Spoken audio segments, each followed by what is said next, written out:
Nous allons vous présenter deux ateliers d'ethnopédagogie qui se sont déroulés dans un collège et un lycée en Guyane au début de l'année 2018. Ce diaporama et le livret qui l'accompagne sont destinés à transmettre cette pédagogie développée par l'association Ethnologues en Herbe.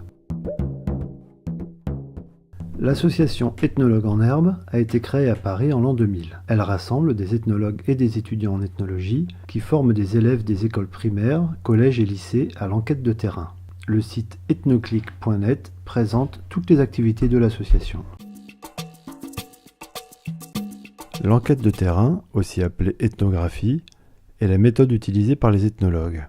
Elle consiste à partager le quotidien d'un groupe de personnes pour obtenir une information de l'intérieur. L'ethnologue partage ce quotidien, parfois pendant plusieurs mois ou plusieurs années.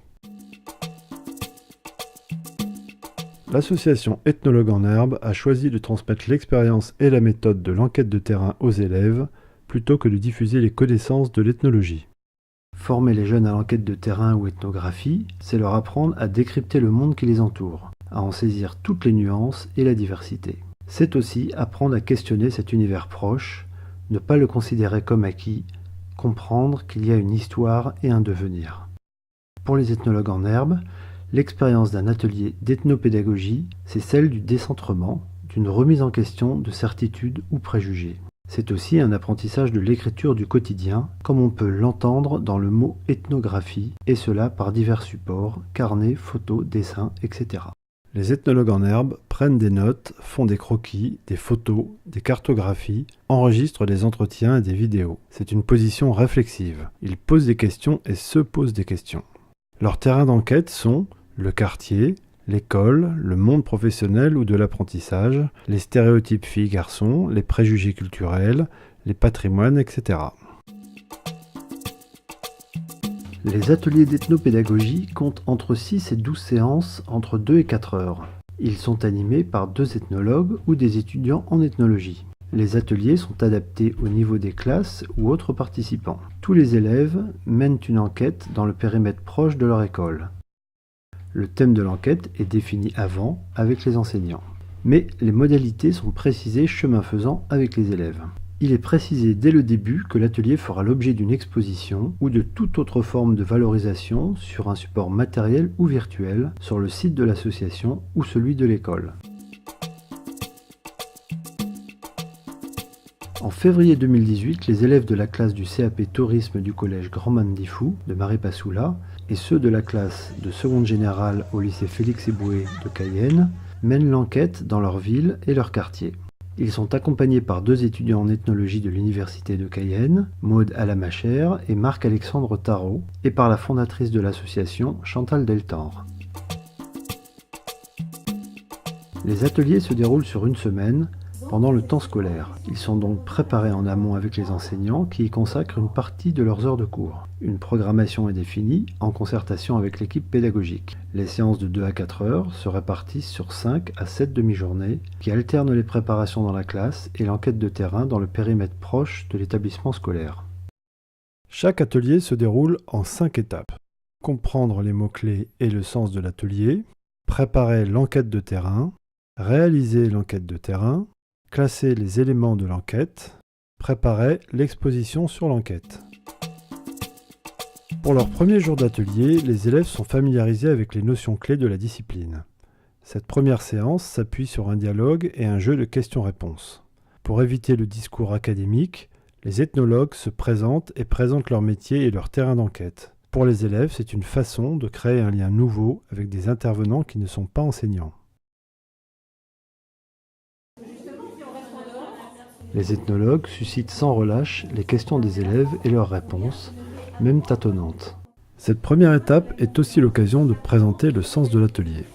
Il s'appuie sur la pédagogie du projet. Les élèves vont définir leur terrain d'enquête, mener l'enquête, la valoriser sous forme d'une exposition. La distribution, dès les premières séances, d'un carnet d'enquête invite chaque élève à s'engager à titre personnel. De même que l'ethnologue sur son terrain, il va noter le déroulement de l'atelier et toutes ses observations d'enquête. À l'issue de cette première étape de l'atelier, les élèves notent les mots-clés et leurs définitions dans leur carnet de terrain. À la fin du premier jour d'atelier, les élèves ont découvert la profession d'ethnologue. Ils ont compris à quoi servait l'ethnologie et se sont appropriés leur carnet.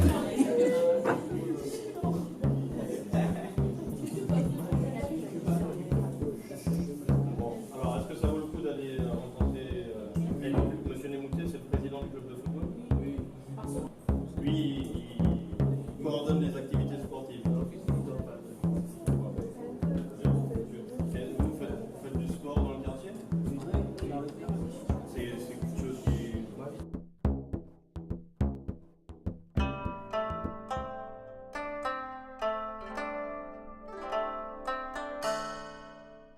La deuxième étape de l'atelier consiste à préparer l'enquête de terrain. Les ethnologues en herbe de Guyane ont pour terrain d'enquête l'espace urbain autour de leur établissement scolaire. Pour préparer cette enquête, ils vont d'abord imaginer un parcours qu'ils vont arpenter. C'est en marchant dans cet espace qu'ils vont apprendre à le questionner, le décrire, le connaître. Le trajet de l'enquête, parfois les deux trajets quand il est possible de scinder le groupe classe en deux, se définit par un consensus que les ethnologues établissent avec la classe. Rien n'est imposé. C'est la part de liberté des élèves de définir ce parcours. Les ethnologues dessinent au tableau une ligne partant d'un point A, point de départ qui est toujours l'établissement scolaire, et qui part vers un point B qui reste à définir, de même que toutes les étapes ou les arrêts intermédiaires. La plupart du temps, les ethnologues ne connaissent pas les espaces environnants. Ils se basent sur les repères donnés par les élèves. Les élèves du collège Grand Mandifou de Maripasoula ont défini un parcours formant une boucle dans la ville. Et les élèves du lycée Félix Eboué ont préparé un trajet dans le quartier Bonhomme, proche de leur établissement. Une fois le parcours d'enquête défini, il faut apprendre aux élèves en quoi ce parcours sera différent d'une simple sortie dans la ville. Les ethnologues en herbe apprennent comment noter dans leur carnet des observations prises sur le vif. Il faut décrire la ville ou le quartier comme si on les racontait à quelqu'un qui ne les a jamais vus. Il faut être attentif à tous les détails, aux indices de signalisation, nom de rue, au type de bâtiment et à leur fonction, à l'ambiance des rues, au paysage urbain, à la végétation, au mode de transport, aux pratiques quotidiennes.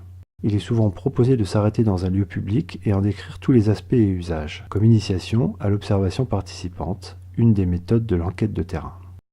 Les élèves sont familiarisés avec l'utilisation d'appareils photo et d'enregistreurs leur permettant d'interroger des habitants au hasard des rencontres, ou bien des personnes avec qui un rendez-vous préalable a été pris. La préparation à l'enquête de terrain, c'est le moment où les élèves apprennent à entrer dans un mode relationnel nouveau avec les habitants de leur ville ou quartier. Les élèves vont se répartir en groupes restreints où chacun aura un rôle déterminé.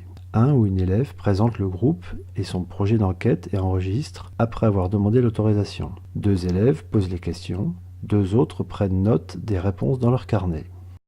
Une trame d'entretien est définie avec les élèves. C'est l'occasion de poser la différence entre questions fermées et questions ouvertes. Les ethnologues privilégient les questions ouvertes sur le pourquoi et comment parce qu'elles permettent de rebondir sur les réponses des personnes interrogées.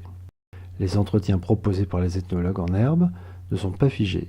C'est ici que l'apprentissage de l'écoute prend tout son sens. Il est précisé que les élèves devront collecter les verbatims, c'est-à-dire les mots exacts des personnes interrogées. À Maripasoula, les élèves du CAP Tourisme ont choisi de s'entretenir avec les commerçants installés dans les rues de la ville. Ils n'ont pas pris de rendez-vous préalable.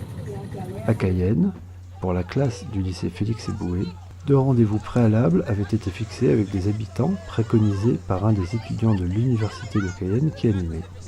Un entretien avec un Saint-Lucien pour aborder l'histoire de l'immigration et un autre avec une femme réputée pour des préparations de bouillon d'awara, tradition culinaire créole. Je fais des repas de groupe, voilà. Avant de suivre chacune des 2 classes dans son enquête de terrain, revenons sur les acquis de cette deuxième séance d'atelier. Les élèves sont prêts à commencer leur enquête de terrain. Ils ont défini leur parcours, ils ont appris les bases pour mener un entretien, ils savent comment se servir de leur carnet, comment noter les verbatims et le fruit de leurs observations. Ils ont noté les informations dont ils ont besoin dans leur carnet et savent quel rôle est le leur dans les sous-groupes qui vont questionner les habitants. C'est le moment où chacun s'engage pour la bonne fin de l'enquête et de l'atelier. Pour la 3e séance d'atelier, les élèves se retrouvent dans la classe pour se répartir le matériel. Ils réalisent leur enquête et se retrouvent pour jeter les bases du récit. Nous allons suivre les ethnologues en herbe de la classe CAP Tourisme au collège de Maripasoula sur une partie de leur trajet. Ils s'arrêtent devant une fresque de l'artiste Abel Adonai à la sortie de leur classe.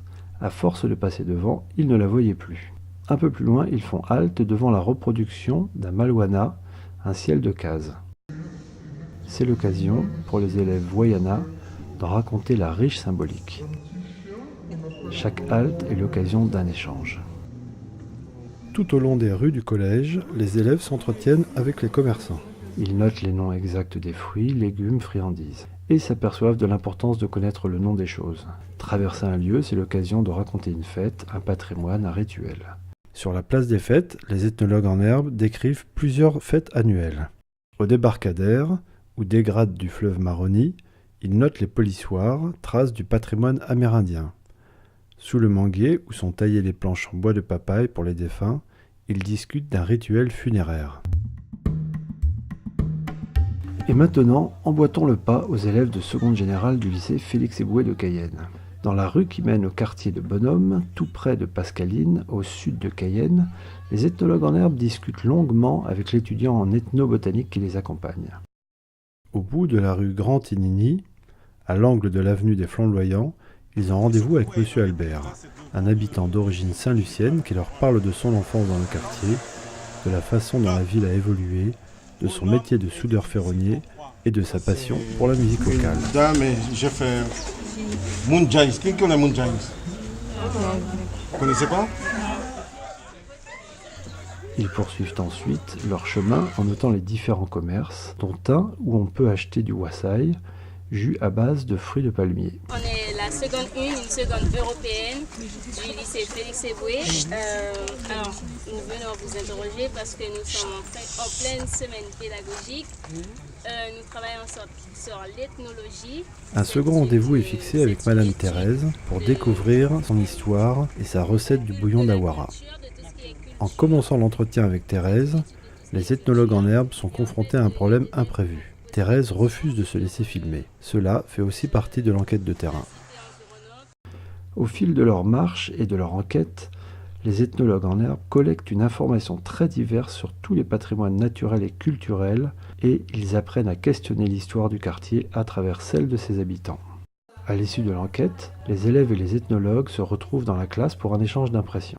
À Maripasoula, 3 élèves sont désignés pour raconter le parcours à travers les notes qu'elles ont prises. Et cela donne lieu à un échange avec la classe. À Cayenne, un débat a lieu avec le groupe classe. Dans l'une et l'autre classe, ce temps d'échange permet de jeter les bases d'un récit oral collectif qui est découpé en étapes et noté au fur et à mesure. À Cayenne, chaque élève est chargé d'écrire un récit de l'enquête pour le lendemain. Une élève écrit à propos de l'enquête dans ce quartier sensible. Nous avons rencontré des personnes qui nous ont donné une autre vision du quartier, accueillante, chaleureuse, positive et sentimentale. Nous avons appris à dépasser nos préjugés et découvrir de l'intérieur l'histoire profonde du quartier. Pendant l'enquête de terrain, les élèves entrent dans la peau des ethnologues en herbe. Ils apprennent à adopter une position de questionnement de leur environnement quotidien et de décentrement aussi. Tous les sens en alerte, ils collectent des matériaux et apprennent à faire face aux aléas du terrain. Pendant la 4e étape de l'atelier, les élèves définissent une série de séquences correspondant aux repères marquants de l'enquête, les principaux lieux et les personnes rencontrées. Ils rassemblent autour de chacune de ces étapes tout ce qu'ils ont en matière de notes descriptives, de verbatim et de photos. Les élèves de CAP Tourisme ont conçu leur texte comme un parcours guidé où ils entraîneraient les touristes à la découverte de leur ville.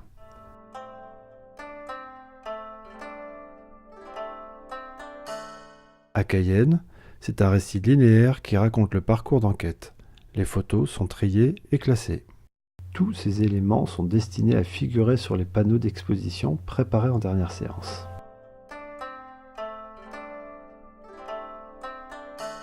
Ce dernier jour de l'atelier d'ethnopédagogie est destiné à la réalisation d'une exposition sur l'enquête dans le périmètre de curiosité des élèves.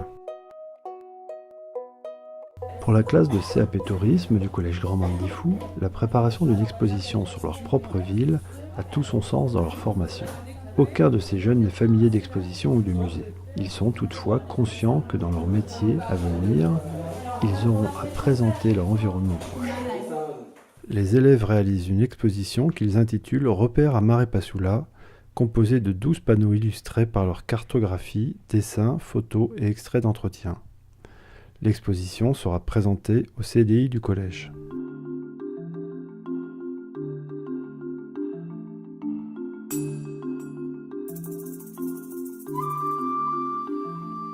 Au lycée Félix Eboué, l'engagement des élèves dans l'atelier d'ethnopédagogie sera perceptible dans l'inventivité graphique que chacun apportera à présenter l'enquête dans le quartier tout proche de Bonhomme.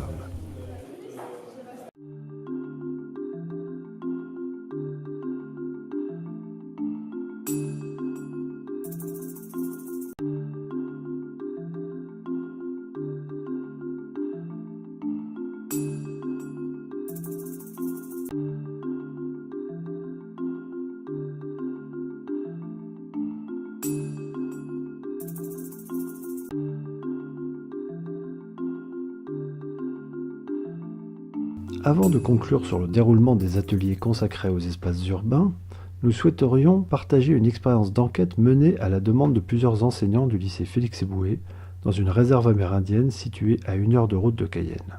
Une rencontre préparée avec le chef de tribu était prévue avec les jeunes de la réserve. La première trame d'entretien préparée par les élèves portait sur les traditions amérindiennes. Revue avec les ethnologues, elle a permis d'aborder des questions plus universelles sur les goûts musicaux, la pratique du sport, les perspectives professionnelles. Cette expérimentation, menée en parallèle à l'atelier, a donné la possibilité de travailler sur l'approche initiale des élèves à l'égard des jeunes Amérindiens. Comme souvent, sur les terrains d'enquête, il y a un imprévu. Les jeunes Amérindiens ne sont pas venus au rendez-vous. Mais les échanges avec l'épouse du chef de tribu sur le statut de la femme et la découverte de l'atelier d'un sculpteur ont ravi les ethnologues en herbe.